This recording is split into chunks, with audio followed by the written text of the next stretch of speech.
കുഞ്ഞിന്റെ നൂലുകെട്ട് ഹരിയുടെ ചടങ്ങാണ്. വീണയുടെ ചടങ്ങ് അവൾ പറയാനിരിക്കുന്നതേ ഉള്ളൂ. കുഞ്ഞിന്റെ ചടങ്ങ് നടക്കണ്ടേ ഹരിയേട്ടാ? ഒന്നുകിൽ ഇതിൽ ഒപ്പിടാം, അല്ലെങ്കിൽ കുഞ്ഞിന്റെ അമ്മയില്ലാതെ ചടങ്ങ് നടത്താം. എനിക്കെന്തായാലും മാറ്റമില്ല.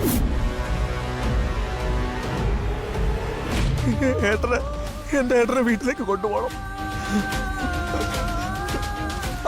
ആ മണ്ണിലാ ഏട്ടൻ ഉറങ്ങേണ്ടത്.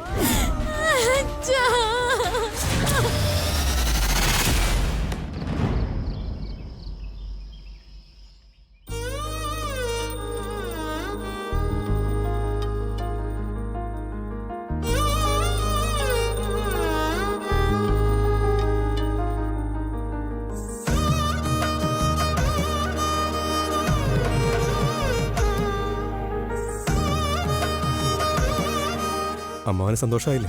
ഇവിടെ സന്തോഷത്തോടെ വന്നിരുന്നല്ലോ വേണു. അത് തന്നെ വലിയ ആശ്വാസം.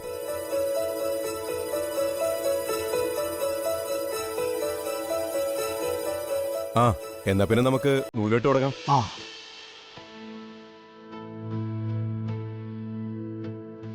രമനെ ചടങ്ങ് നടത്താം.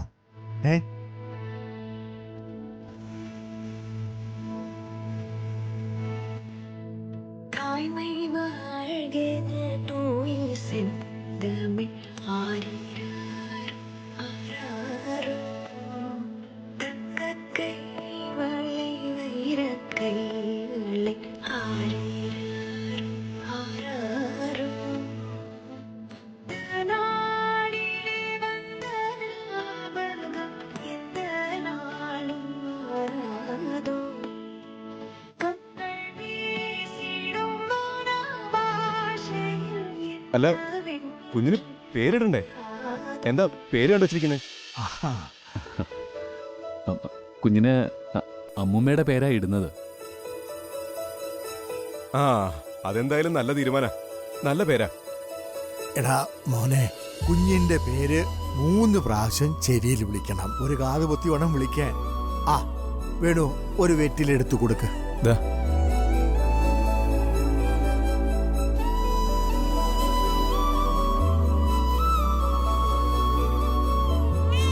ഇത്? കല്യാണി കല്യാണി കല്യാണി.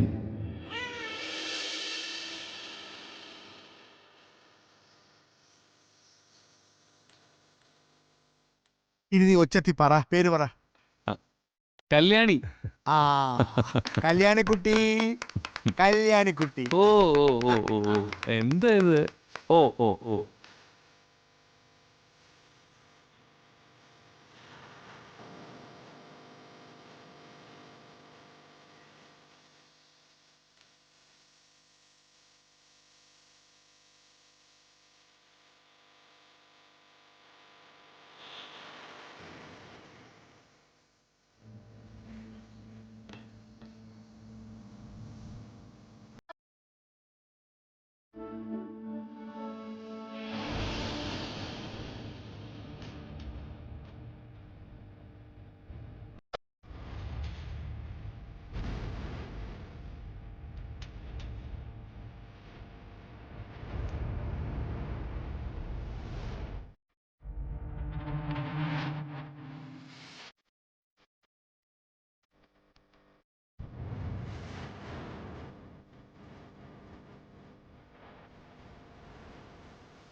ഹലോ,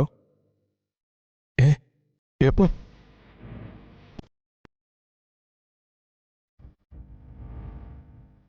ഹരി, ഞാൻ ഇപ്പോ വരാം. എടാ വേണു,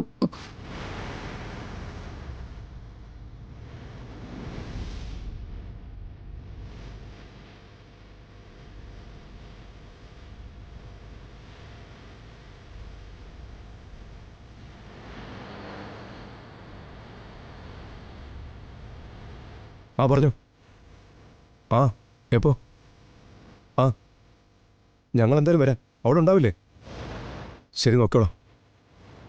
എടാ ഞാൻ വിളിക്കാം. ഞാൻ വേറെ സ്ഥലത്താ. എന്താടാ, എന്താ കാര്യം? ഹരി, ചടങ്ങെല്ലാം കഴിഞ്ഞില്ലേ? ആ, നീ കാര്യം പറ. നമ്മുടെ സദാനന്ദേട്ടൻ മരിച്ചു. അയ്യോ,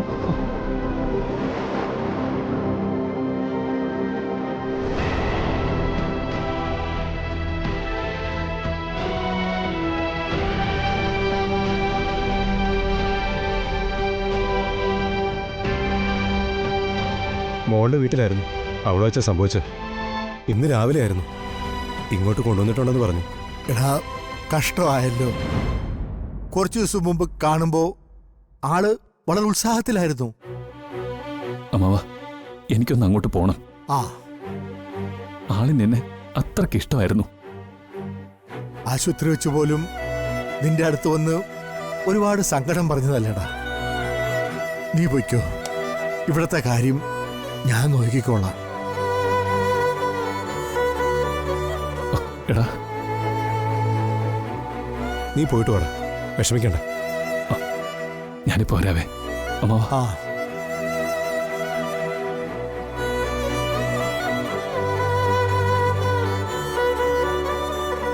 ഒരു നല്ല ദിവസമായിട്ട് ഇങ്ങനൊരു വാർത്ത കേൾക്കേണ്ടി വന്നല്ലോ. ഈശ്വര,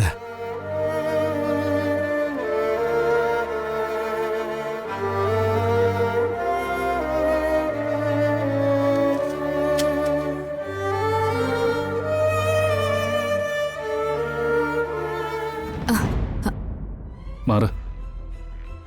മരിച്ചത് വേണ്ടപ്പെട്ട ഒരാളാ. പെട്ടെന്ന് പോകേണ്ടതുവാ. പക്ഷെ അതിനു മുമ്പ് എനിക്കൊരു തീരുമാനം അറിയണം. നീ ഒന്ന് മാറുന്നുണ്ടോ? ഡിവോഴ്സ് പേപ്പറിൽ ഒപ്പിട്ടു അല്ലേ? വീണ ഡിവോഴ്സ് പിടിച്ചു വാങ്ങി. എല്ലാം നീ തീരുമാനിച്ചതാണല്ലോ. ഹരിക്കിനെ നന്നായി അറിയില്ലേ? ഒരു കാര്യം തീരുമാനിച്ച അത് എന്റെ വഴിക്ക് കൊണ്ടുവരാൻ എന്ത് ഞാൻ ചെയ്യുന്നു? ഓക്കെ, ആ ബന്ധം അവസാനിച്ചല്ലോ. ഇനി നമ്മുടെ കാര്യം പറ. നമ്മുടെ എന്ത് കാര്യം? നീ എന്തായി ചോദിച്ചു വരുന്നത്? ഹരിയോട് എനിക്ക് പറയാൻ ഒരു ഒറ്റ കാര്യമല്ലേ ഉള്ളൂ. നമ്മൾ ഒരുമിച്ചുള്ളൊരു ജീവിതം. നാശം പിടിക്കാൻ എത്ര ആട്ടി അകറ്റിയാലും മനസ്സിലാവില്ലല്ലേ നിനക്ക്? ഞാനൊരു മരണ വീട്ടിലേക്ക് ഇറങ്ങുക. എന്നെ വെറുതെ ദേഷ്യം പിടിപ്പിക്കരുത്. ദേഷ്യം വരട്ടെ, പക്ഷെ ഇതിനൊരു തീരുമാനം പറയാതെ ഹരിയെ ഞാൻ ഇവിടുന്ന് വിടില്ല. വീണയ്ക്ക് ഇഷ്ടമുള്ളത് പിടിച്ചു വാങ്ങി. ഇനി എന്റെ ഊഴമല്ലേ? പുറത്ത് ആളുകളുണ്ട്. ഒരുപക്ഷെ അതിന് ഞാൻ മാനിച്ചു എന്ന് വരില്ല. നീ വഴിന്ന് മാറ്, അല്ലെങ്കിൽ തള്ളി ഞാൻ പുറത്തേക്ക് വലിച്ചെറിയും. എന്നാ അത് എനിക്കൊന്ന് കാണണമല്ലോ.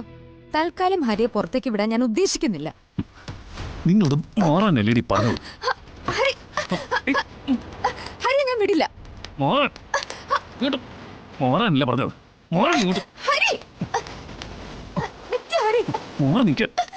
എന്റെ കാര്യത്തിൽ ഒരു തീരുമാനം ഉണ്ടാക്കിട്ട് പോയാ മതി. മാറാനാ പറഞ്ഞത്. ഞാൻ പറയട്ടെ. ഒരു പെണ്ണിനോടുള്ള മര്യാദയൊക്കെ ഞാൻ പാലിച്ചു. ഇനി ഈ കുടുംബത്തിൽ നിന്റെ നിഴല് പോലും വീണു പോരുത്. വീണ, നീ മഹാകാര്യമായിട്ട് പറയുന്ന നിന്റെ കമ്പനിയുടെ ഓഫീസ് ഉണ്ടല്ലോ, അവിടേക്ക് വരും ഞാൻ. നീ ചേച്ചി നോക്ക്. മുമ്പ് കൺമുന്നിൽ ഒരു കാറ് കത്തി എരിഞ്ഞാൽ നിനക്ക് ഓർമ്മയില്ലേ? അതുപോലെ നിന്നെയും കത്തിക്കും ഞാൻ. കേട്ടോ?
അമ്മേ,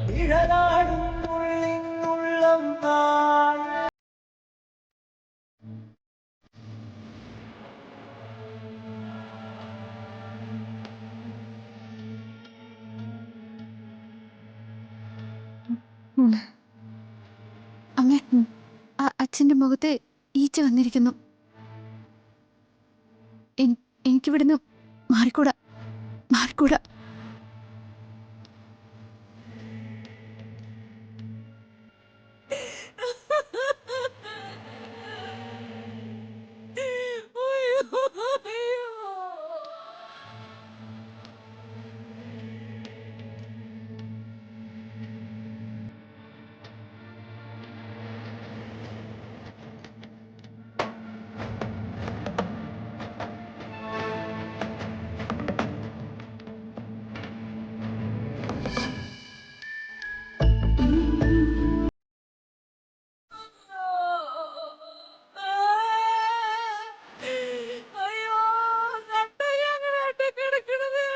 ശിവാനന്ദ, ദൂരസ്ഥലത്ത് നിന്ന് ആരെല്ലാം വരാനുണ്ടോ?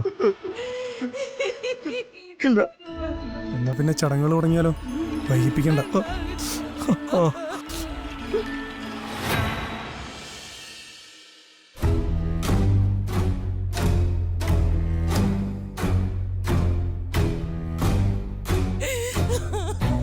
സുധി, മോനെ മോനെ വാടാ മക്കളെ, വാ.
എന്തിനാ നീ ദേഹം നനച്ചത്? അത് ബോഡി എടുക്കണ്ടേ? വേണ്ട. അത് നിങ്ങളല്ലല്ലോ പറയേണ്ടത്. ഞാൻ ആ മരിച്ചു കിടക്കുന്ന മനുഷ്യന്റെ മരുമകനാ. കുറച്ചു ദിവസം മുമ്പ് വരെ ഏട്ടന്റെ മനസ്സിൽ അങ്ങനെയൊക്കെ ഉണ്ടായിരുന്നു. പക്ഷേ ഏട്ടൻ മരിക്കുമ്പോ അതായിരുന്നില്ല അവസ്ഥ. എന്റെ ഏട്ടൻ വെറുത്തിരുന്ന ഒരാൾ, അയാൾ എന്റെ ഏട്ടന്റെ ശരീരത്തിൽ തുടർന്ന. വെറുതെ ചടങ്ങിന് മുമ്പ് പ്രശ്നങ്ങൾ ഉണ്ടാക്കണോ? നിനക്ക് വേണ്ടി സംസാരിക്കാൻ വരുന്ന ആരായാലും അവർക്കുള്ള മറുപടി എന്റെ കയ്യിലുണ്ട്. ഏട്ടന്റെ മരണത്തിന് കാരണം നീയാ. നീ മനസ്സിലേൽപ്പിച്ച മുറിവ. അതിന്റെ കണക്കൊക്കെ ഈ ചടങ്ങ് തീർത്തിട്ട് നിന്നെ കൊണ്ട് പറയിപ്പിച്ചോളാം. നിങ്ങളും നിങ്ങളുടെ മകനും വിമലും ഒക്കെ ബന്ധുക്കളാ. ശവമഞ്ചം ചുമക്കാൻ നാലാമതൊരാള് വേണമല്ലോ. അതാരാ? അതാര് വേണമെന്ന് ദൈവം തീരുമാനിച്ചോളും.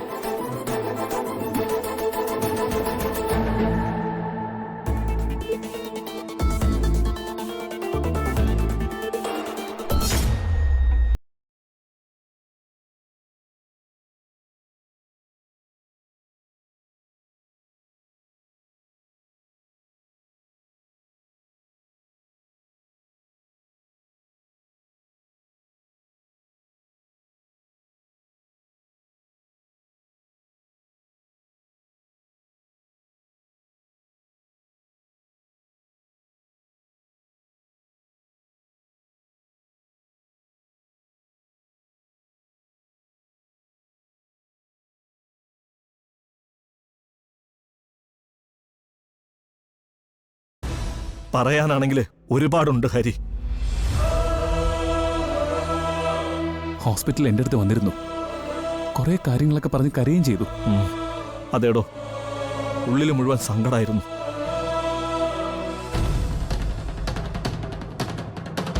ഹരി, നിന്നെ ഏട്ടന് ഒരുപാട് ഇഷ്ടമായിരുന്നോ?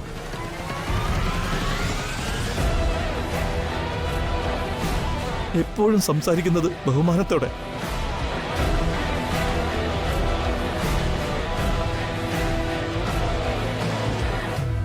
ഹോസ്പിറ്റലിൽ വെച്ച് എന്നോട് പറഞ്ഞു, തന്നെപ്പോലൊരു മകൻ പിറന്നില്ലല്ലോ എന്ന്. അവസാന സമയത്ത് ഏട്ടൻ്റെ മനസ്സിലുണ്ടായിരുന്ന ഒരു ആഗ്രഹം എനിക്കറിയാം. അതെങ്കിലും പൂർത്തിയാവട്ടെ.